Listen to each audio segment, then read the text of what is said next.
Namaskar. How are you? Thank you for this wonderful welcome. Thank you for this love and affection. ये शहर मेरी family का घर यहाँ होता था, तो यहाँ आकर मुझे बहुत खुशी होती है। ये नॉलेज का सेंटर भी हुआ करता था। एक ऐसा टाइम था when Allahabad University was one of the best universities in the country. आज शाम मैं आपसे दर्द, डेटा और दौलत की बात करना चाहता हूं। आपका दर्द, आपका डेटा, मगर आपका धन नहीं, जो आपका होना चाहिए उनका धन। इन तीन चीजों के बारे में मैं आपसे बात करना चाहता हूं। आप भारत की शक्ति हो, भारत की शान हो, भारत की स्ट्रेंथ हो। और जब मैं कहता हूं आप भारत की शक्ति हो, भारत की स्ट्रेंथ हो, मैं भीड़ की बात नहीं कर रहा हूं। मैं हर हिंदुस्तान के नागरिक, हर यूथ की बात कर रहा हूं, इंडिविजुअल्स की बात कर रहा हूं। आप सब में इंटेलिजेंस है, इमेजिनेशन है, कैपेसिटी है, और अगर ये देश आगे बढ़ेगा तो आपके बल पे, आपकी स्ट्रेंथ पे इस देश का फ्यूचर बनेगा। हिंदुस्तान के पास दुनिया में सबसे बड़ा यूथ का पॉपुलेशन है। 40 करोड़ युवा, आप जैसे युवा, एनर्जेटिक युवा इस देश में रहते हैं। ये इस देश की स्ट्रेंथ है। चाइना की बात होती है, अमेरिका की बात होती है, रशिया की बात होती है, इंडिया के यूथ के सामने, इंडिया के यूथ पोटेंशियल के सामने ये सब लोग कुछ नहीं है। 21वीं सदी में एक और चीज हुई है। 21वीं सदी में अगर देश प्रगति करता है तो दो चीजों के बल पे करता है। यूथ पोटेंशियल जो आप में है और डेटा जो आप क्रिएट करते हो। दुनिया में सबसे ज्यादा डेटा हिंदुस्तान में है। 1 गीगाबाइट डेटा प्रति भारतीय प्रतिदिन इस्तेमाल करता है। और प्रगति होगी, फ्यूचर होगा तो डेटा और आपके पोटेंशियल पे होगा। युवा plus data is equal to 21st century economy. Brothers and sisters, everybody speaks about AI, but I want to make one thing very clear. आपके डेटा के बिना एआई का कोई मतलब नहीं है। डेटा से आप एआई बना सकते हो, मगर एआई से आप डेटा पैदा नहीं कर सकते हो। ये डेटा हिंदुस्तान का है और आपका है। आप इसको क्रिएट करते हो, ये आप बनाते हो, ये आपका इमेजिनेशन है, ये हिंदुस्तान की पूंजी है, स्ट्रेंथ है, एसेट है। मगर भाई और बहनों, डेटा आपका, यूथ पोटेंशियल आपका, मगर सिस्टम ने आपको चक्रव्यूह में फंसा रखा है। ये आप देखिए, आपको चक्रव्यूह में फंसा रखा है। भविष्य की बात करें, आप एजुकेशन लेते हो, इंजीनियरिंग, मेडिकल, पोस्ट ग्रेजुएट, जो भी आप पढ़ाई करते हो, आपके परिवारों से, आपके जेब से पैसा छीना जाता है, लाखों करोड़ रुपए लिए जाते हैं, और फिर आपको एक सर्टिफिकेट दिया जाता है। मगर इस सर्टिफिकेट का कोई मतलब नहीं है आज हिंदुस्तान में, क्योंकि यह सर्टिफिकेट आपको रोजगार नहीं दे सकता है। चाहे आप कुछ भी करें, यह सर्टिफिकेट हिंदुस्तान में आपको रोजगार नहीं देता है। आंकड़ा मैं आपको देता हूं, 1000 युवाओं में से सिर्फ 12 युवाओं को परमानेंट नौकरी मिलती है। जहां तक डेटा की बात है, आपका डेटा छीन लिया जाता है। बड़ी बड़ी कंपनीज को, जियो को, अदानी को, फेसबुक, गूगल को आपका डेटा दिया जाता है और आपको फंसाया जाता है। आपको कहा जाता है जितनी भी आपको रील्स देखनी है, जितने आपको व्हाट्सएप मैसेजेस भेजने हैं, जितना आप इंस्टाग्राम पे देखना चाहते हो, रील्स बनाना चाहते हो, आप बनाओ। भाई और बहनों, ये 21वीं सदी का नशा है। और फिर आपसे कहा जाता है कि ब्लिंकिट में काम करो, ऊबर में काम करो, मजदूरी करो, 21वीं सदी का नशा लो, मगर तुम्हें नौकरी नहीं मिल सकती, रोजगार नहीं मिल सकता इस हिंदुस्तान में। एक युवा की आवाज सुने, ये जो बोलेंगे ये आप सबके दिल में है। ये जो सवाल उठा रहे हैं, हिंदुस्तान का हर एक युवा यही सवाल पूछ रहा है, उठा रहा है। पैसा होता हम भी सीट खरीद लेते। आज मैं ब्लिंकिट में काम करता हूँ 10 घंटा, उसके बाद मैं पढ़ाई करता हूँ। 21वीं सदी की मजदूरी करने के बाद पेपर लीक होता है और कोई अमीर बच्चा, अमीर परिवार पेपर खरीद के मेरे फ्यूचर को खत्म करता है। आइए बताइए। यूपीएसआई की भर्ती 2020-21 में आई थी, इससे पहले तो उसमें व्यापक स्तर पर घोटाला हुआ था। मैं मानता हूं इस चीज को कि वो भारत की एग्जामिनेशन हिस्ट्री का सबसे बड़ा घोटाला था। सर, मेरा दरोगा बनना एक सपना था। मैं किसान फैमिली से बिलोंग करता हूं, तो मैंने नई भर्ती की आस में और फिर से पढ़ना शुरू कर दिया और मुझे पढ़ते पढ़ते 4 साल गुजर गए। सर 2025 में फिर यूपीएसआई की भर्ती आई और ये चीज़ें 2025 में भी देखने के लिए मिली। ये अकाउंटेबिलिटी इसकी फिक्स करने वाला कोई नहीं है। मैंने अपनी तैयारी 2018 में शिक्षक भर्ती के लिए की थी। 2018 से आज तक मैं उसी की तैयारी कर रहा हूं। सरकार के पास जगह खाली है, फिर भी वैकेंसियां नहीं दी जा रही हैं। अगर आज 2018 से मैं अब बेरोजगार टहल रहा हूं, कोई स्किल हमें दे दिए होते 2018-17 में, तो मैं कहीं प्राइवेट, फिर सेकेंडरी, इस प्रयागराज में या इस आसपास के इलाकों में हमें कोई ऐसा इशू नहीं है, ऐसे कोई मतलब रिसोर्सेज नहीं है कि मैं प्राइवेट काम कर सकूं, और काम करूं तो वो डेली वेजेस के हिसाब से बहुत कम हो जाएगा। अब प्रॉब्लम क्या है मैं आपको बताता हूं। प्रॉब्लम है कि आप पढ़ाई करते हो, पैसा डालते हो, मेहनत करते हो, मगर रोजगार के सारे दरवाजे हिंदुस्तान में बंद पड़े हुए हैं। दरवाजे कौन से हैं?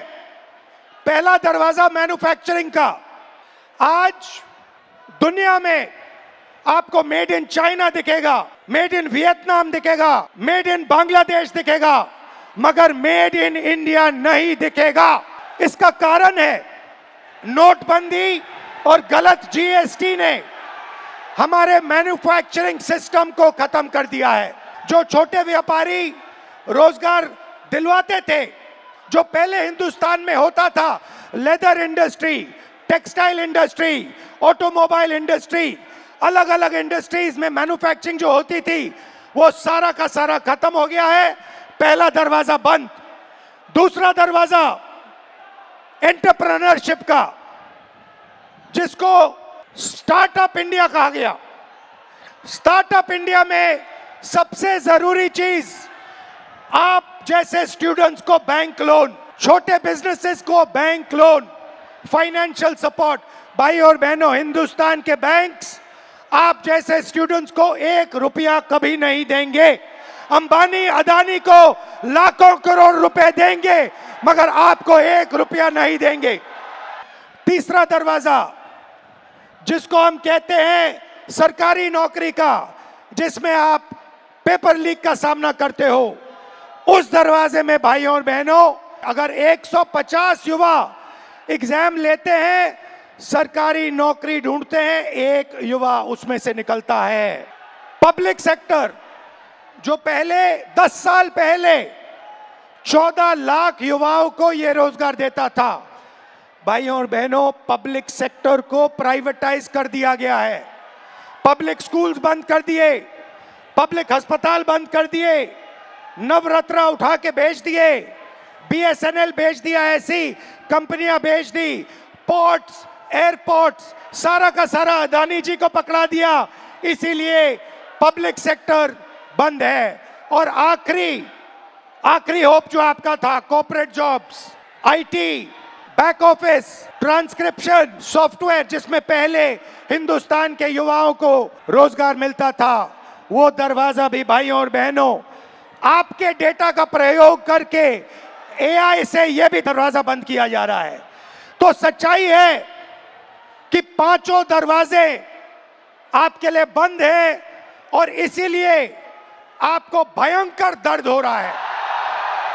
भाइयों और बहनों, मैं सिस्टम की बात कर रहा हूं। यह सिस्टम क्या है और यह सिस्टम को कौन चलाता है?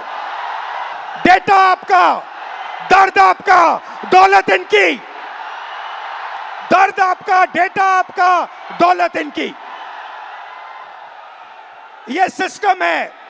अंबेडकर जी ने कहा था सोशल, पॉलिटिकल, इकोनॉमिक। ये देखिए, ये है इकोनॉमिक, पैसा, अदानी।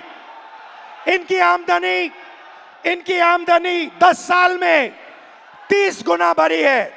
ये पहले ग्लोबल रिच लिस्ट में 600 नंबर पे हुआ करते थे, 10 साल के अंदर ये दूसरे नंबर पे पहुंच गए। ये पूरे सिस्टम को फाइनेंशियल सपोर्ट देते हैं। बीच में मोदी जी, अमित शाह जी,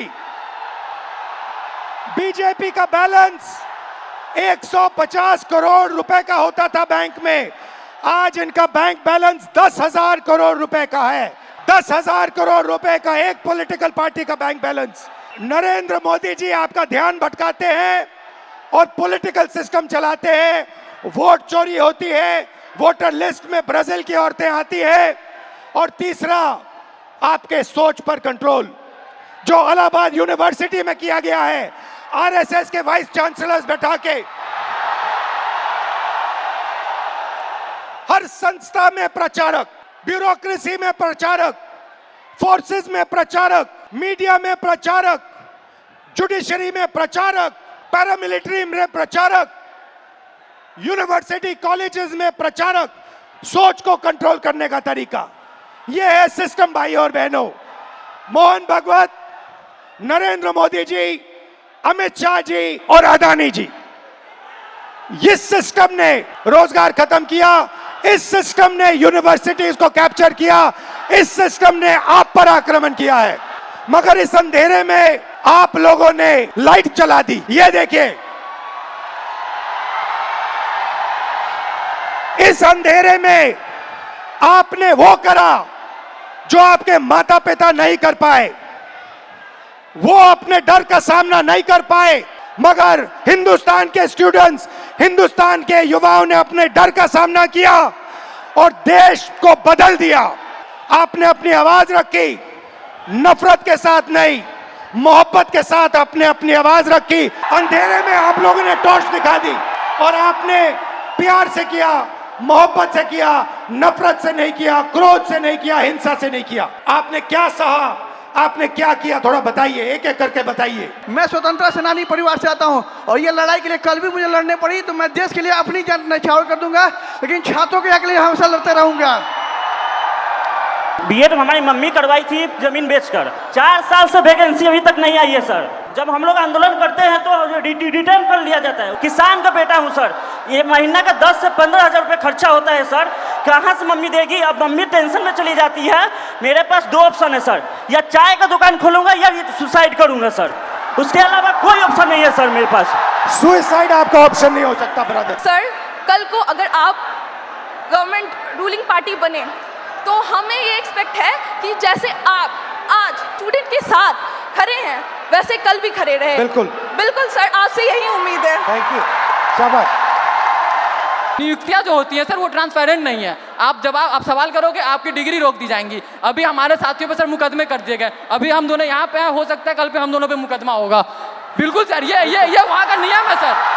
सर हम कह देना चाहते हैं, बिल्कुल सर हम कह देना चाहते हैं सर, हम गांधी के अनुयायी थे, गांधी के अनुयायी है, गांधी के अनुयायी रहेंगे, और उन संघी या कोई भी हो सर, हम डरने वाले नहीं है। आइडियोलॉजी से समझौता सर जीवन में कभी नहीं होगा। ये थी बिहार और उत्तर प्रदेश और इलाहाबाद यूनिवर्सिटी की आवाज। नफरत नहीं करनी है, सिस्टम बदलना है, प्यार से, मोहब्बत से, नफरत से नहीं। सिस्टम को खत्म, टाटा बाय बाय करना है। आप सबका दिल से बहुत बहुत धन्यवाद, इस रिस्पांस के लिए धन्यवाद। और जो आप प्रोटेस्ट कर रहे हैं, जो आप अपने हक की लड़ाई लड़ रहे हैं, उसको आप करिए, मैं आपके साथ उसमें खड़ा हूं, खड़ा रहूंगा।